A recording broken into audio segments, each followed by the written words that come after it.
Senhores telespectadores, o nosso passeio de hoje é pelo concelho de Alenquer. A vila de Alenquer está aqui na nossa frente e, como vêem, é realmente uma vila muito bonita. O concelho é extenso, cerca de 300 km². A população não é muita, 40 mil habitantes. A tendência é para subir. Esses 40 mil estão concentrados principalmente em duas freguesias. Aqui, na vila de Alenquer, e além da freguesia do Carregado, que pertence ao concelho. Daqui avistam perfeitamente, entre o casario de Alenquer, um letreiro que anuncia Alenquer Vila Presépio. Acho que foi um erro porem lá aquilo, porque a gente vê, é claro, e um presépio é para olhar de fora. A gente vê, passa e vai-se embora. Alenquer é para entrar lá dentro. Não imaginam quanto aquilo tem para ver e descobrir. É isso mesmo que nós vamos fazer.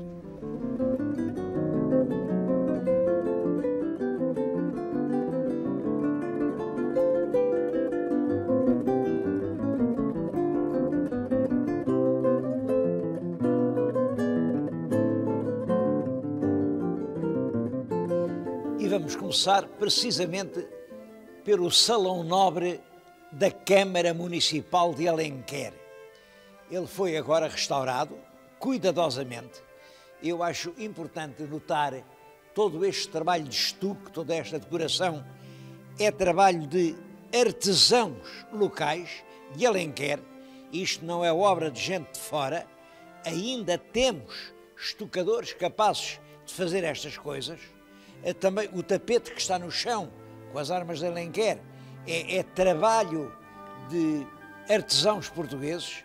É claro, aqui não há a arte do tapete, portanto isto foi feito em arraiolos. Agora, o que é curioso é que no Salão Nobre houve a preocupação de fazer uma espécie de santuário das glórias de Alenquer. Estucados na parede, tem, além, El Rei Dom Manuel. El Rei Dom Manuel porque deu fural a Alenquer. Devo dizer que há uma certa injustiça nisso, porque o primeiro fural de Alenquer não foi o Rei Dom Manuel.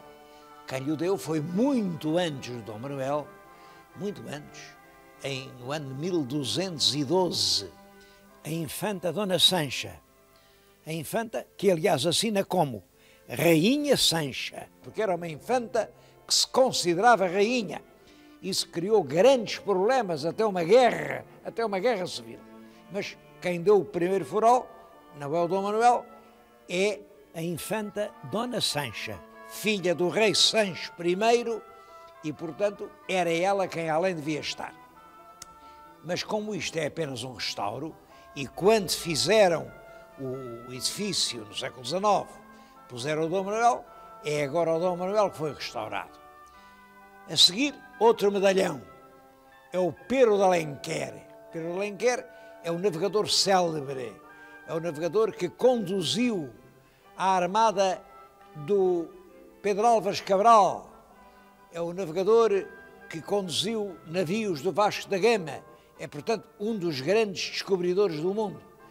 Bem, o problema é que não se sabe se ele era de Alenquer ou não. Chamava-se Pero de Alenquer e era costume a gente do povo, que se chamava simplesmente Pedro, para distinguir, dizia-se, este é o de Alenquer, aquele é o de Sintra, aquele é o daqui ou dali. Davam-lhe os nomes das terras.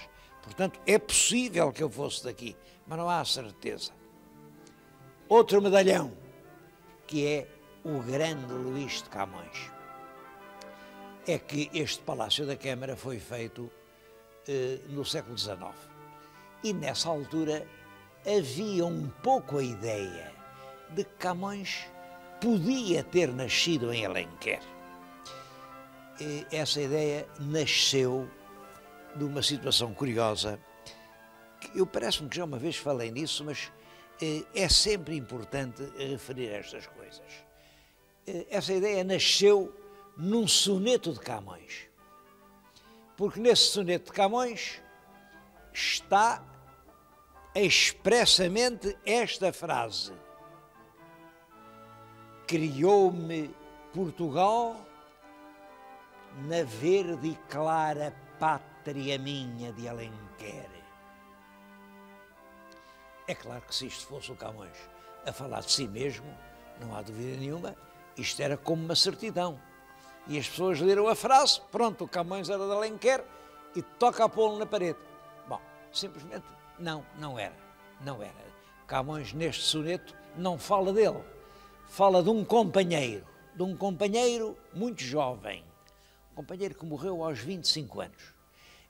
Eu vou-lhes ler o soneto porque para mim é um dos mais belos sonetos que Camões escreveu durante toda a sua vida. É uma espécie de epitáfio de um imigrante, um jovem que nasceu aqui em Alenquer, não tinha remédio de vida, procurou pelo mundo algum remédio, mas a aventura não lhe deixou encontrar nada do que procurava. Bom, e o que lhe aconteceu foi, em vez de morrer na sua pátria de Alenquer, olhem, morreu a bordo, junto da costa da Abácia. A Abácia é a Arábia. Portanto, morreu no Mar Vermelho. É um clima terrível, onde se aguenta mal aquela temperatura torva. E o pobre rapaz morreu ali, tão longe da pátria onde nasceu.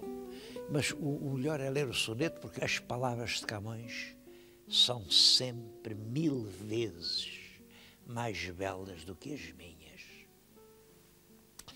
Para o entender, como isto é português antigo, quero-vos dizer que aqui a expressão luz escura significa morte.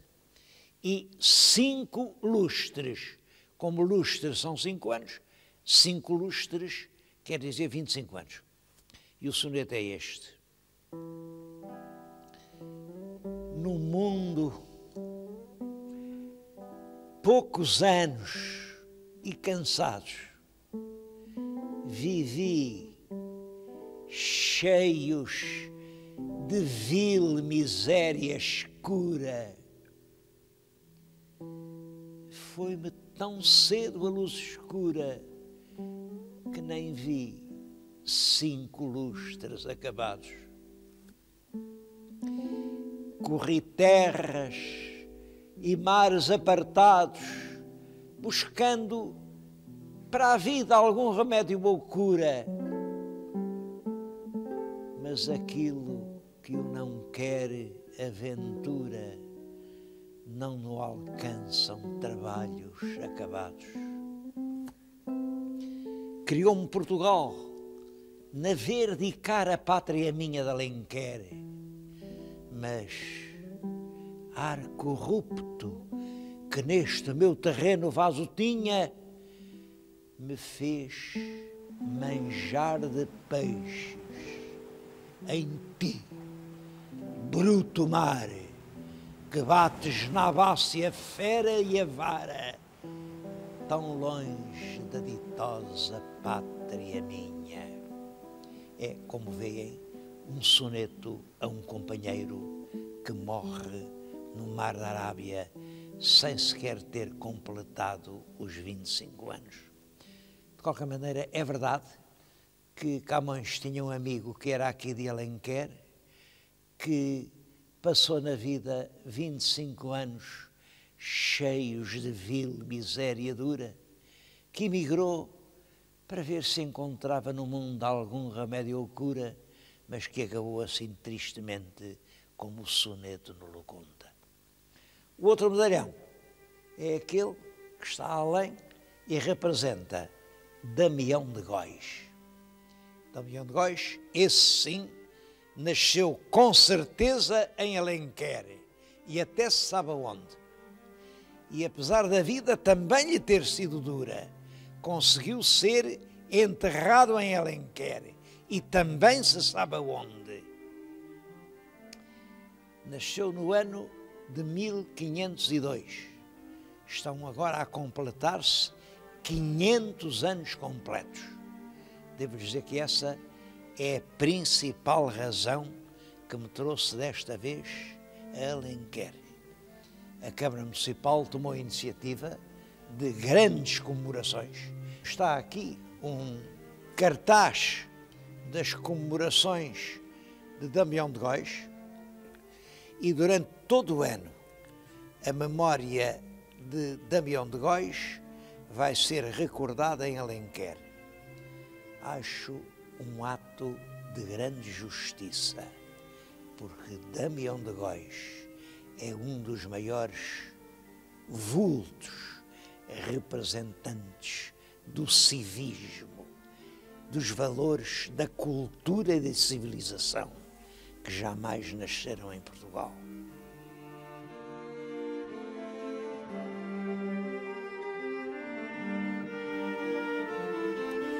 Damião de Góis nasceu aqui na Vila de Alenquer no ano 1502, mas brincou aqui em pequenino, porque logo que tinha 10 anos mandam-no para Lisboa, para o Paço, reina nessa altura El Rei Dom Manuel, anda por ali uma dezena de anos e em 1523, é nomeado escrivão na feitoria da Flandres.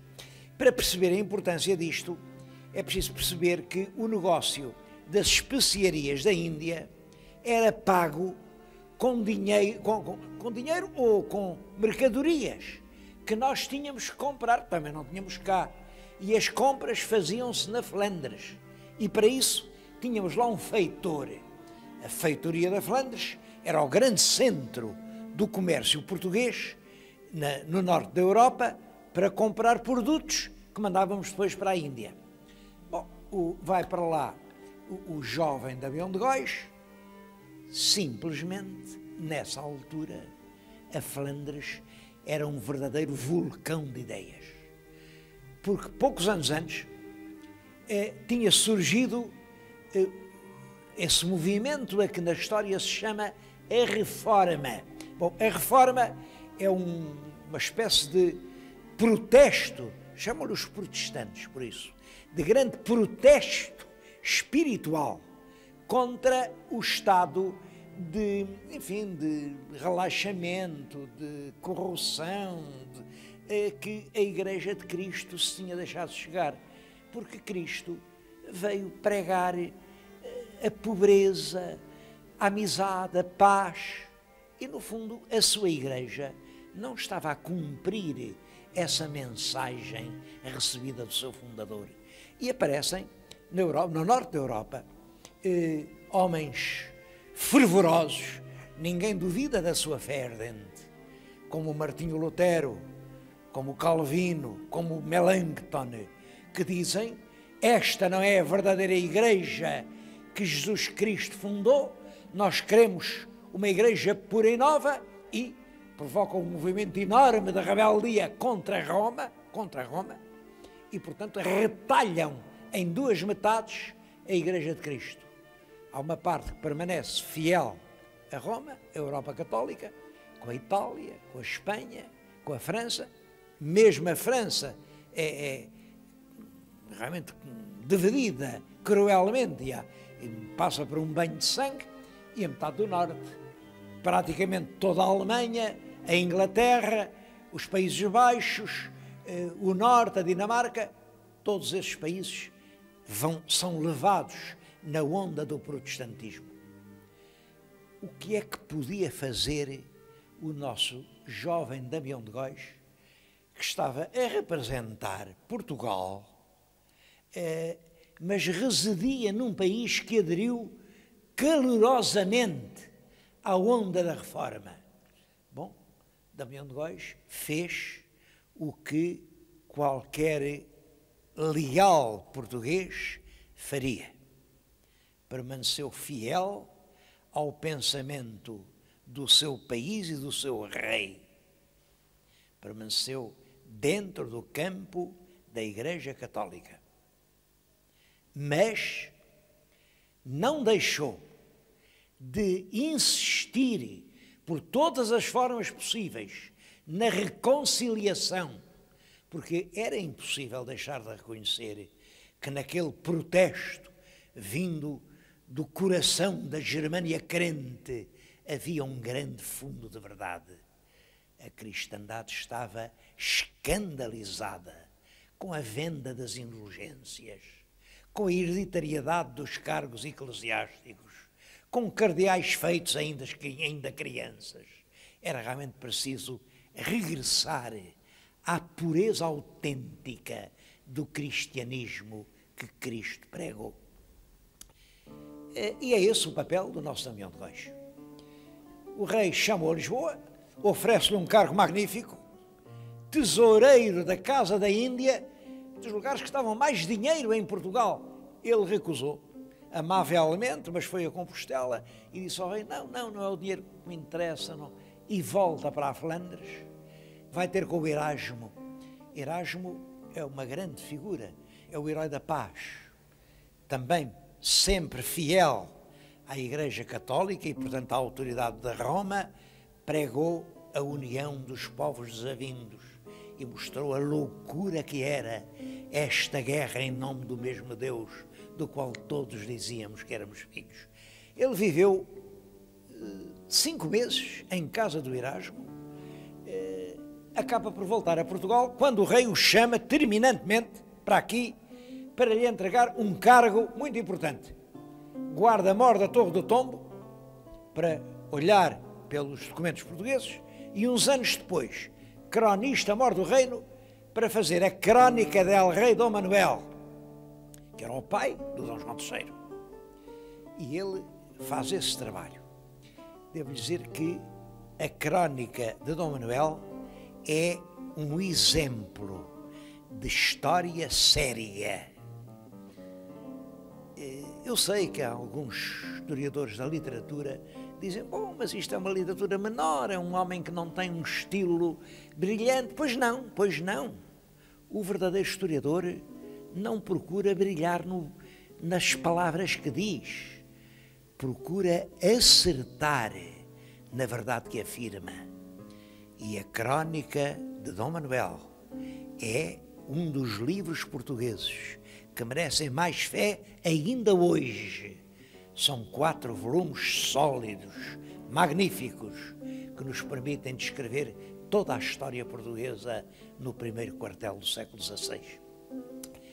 É claro que tudo isso lhe valia muitos inimigos, porque havia pessoas que queriam que ele fizesse a história de outra maneira, e começam a chover as denúncias, a dizer, esse homem é perigoso, é? Perigoso.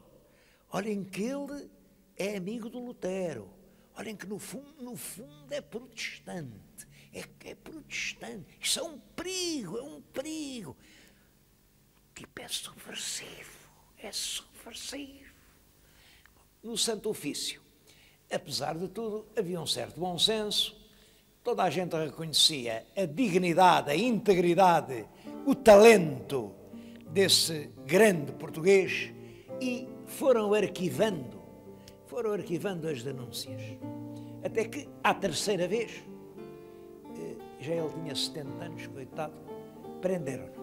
Acusaram-no exatamente disso, de ser herege, de ser luterano, de ser reformista. Ele defendeu-se com grande energia.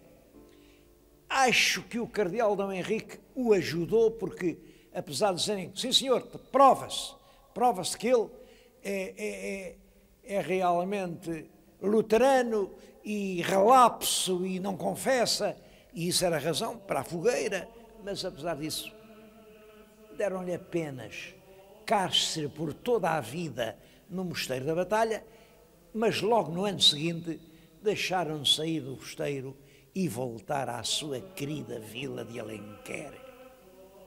Ele aqui organizou uma capela e ofereceu à sua terra uma imagem que comprou na Flandres.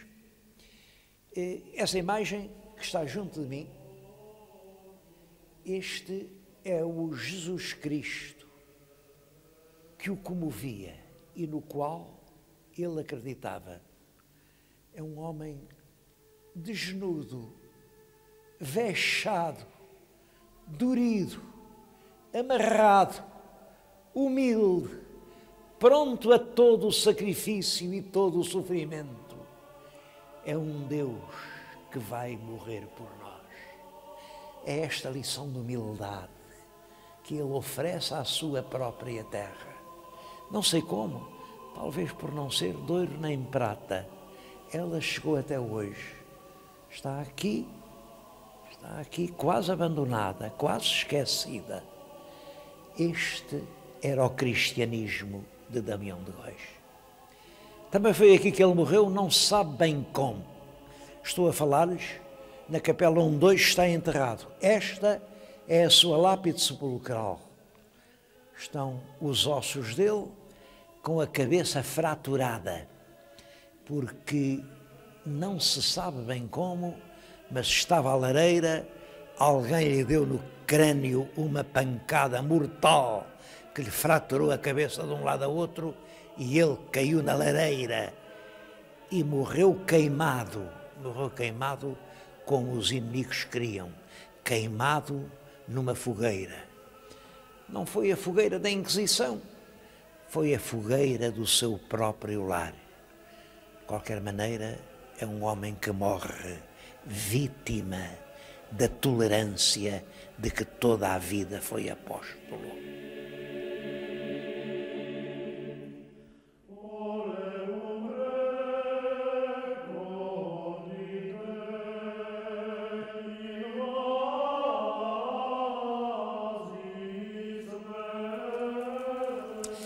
É claro que Alenquer tem muito mais para mostrar que a memória de Damião de Góis.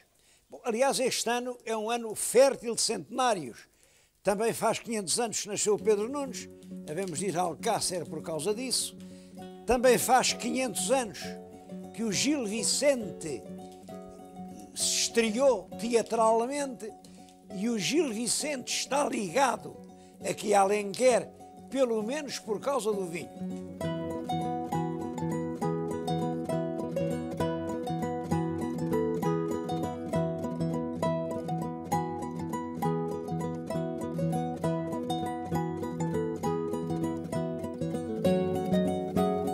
Bom, eu penso que o Gil Vicente não nasceu em Alenquer. Aliás, ninguém sabe onde é que ele nasceu. Mas uma coisa é certa, ele conhecia os vinhos de Alenquer. No famoso Pranto da Maria Parda, põe uma velha bêbada de Lisboa a falar nos melhores vinhos que há em Portugal. E a certa altura ela diz: vão por mim à Santa Orada, da Touguia e da Brigada e à Corujeira, santa que me curou a garganta quando foi a peste passada. Eu estou-lhes a falar precisamente na Brigada, que continua a fazer vinho igual ao tal que a Maria Parda cobiçava. É uma quinta histórica, uma quinta que pertenceu, nem mais nem menos, que a Pedro Álvares Cabral, o famoso descobridor do Brasil.